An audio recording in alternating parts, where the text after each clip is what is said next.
In the month of Nisan, in the 20th year of King Artaxerxes, when wine was brought for him, I took the wine and gave it to the king. I had not been sad in his presence before, so the king asked me, "Why does your face look so sad when you are not ill? This can be nothing but sadness of heart." I was very much afraid, but I said to the king, "May the king live forever. Why should my face not look sad when the city where my ancestors are buried lies in ruins, and its gates have been destroyed by fire?" The king said to me, "What is it you want?"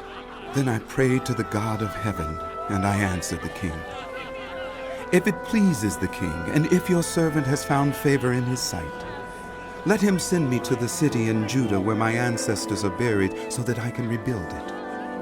Then the king, with the queen sitting beside him, asked me, "How long will your journey take? And when will you get back?" It pleased the king to send me, so I set a time.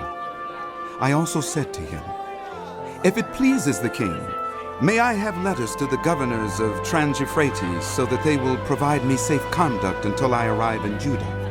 And may I have a letter to Asaph, keeper of the royal park, so he will give me timber to make beams for the gates of the citadel, by the temple, and for the city wall, and for the residence I will occupy."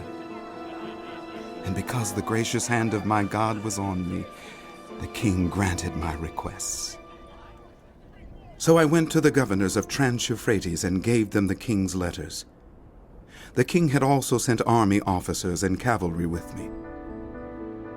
When Sanballat the Horonite and Tobiah the Ammonite official heard about this, they were very much disturbed that someone had come to promote the welfare of the Israelites.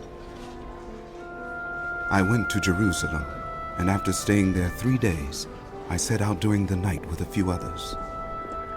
I had not told anyone what my God had put in my heart to do for Jerusalem. There were no mounts with me except the one I was riding on. By night I went out through the valley gate toward the jackal well and the dung gate, examining the walls of Jerusalem, which had been broken down, and its gates, which had been destroyed by fire. Then I moved on toward the fountain gate and the king's pool, but there was not enough room for my mount to get through. So I went up the valley by night, examining the wall. Finally, I turned back and re-entered through the valley gate. The officials did not know where I had gone or what I was doing, because as yet I had said nothing to the Jews or the priests or nobles or officials or any others who would be doing the work. Then I said to them, "You see the trouble we are in.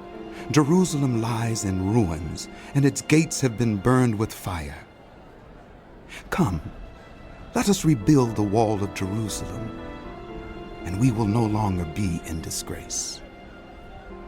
I also told them about the gracious hand of my God on me and what the king had said to me. They replied, "Let us start rebuilding." So they began this good work.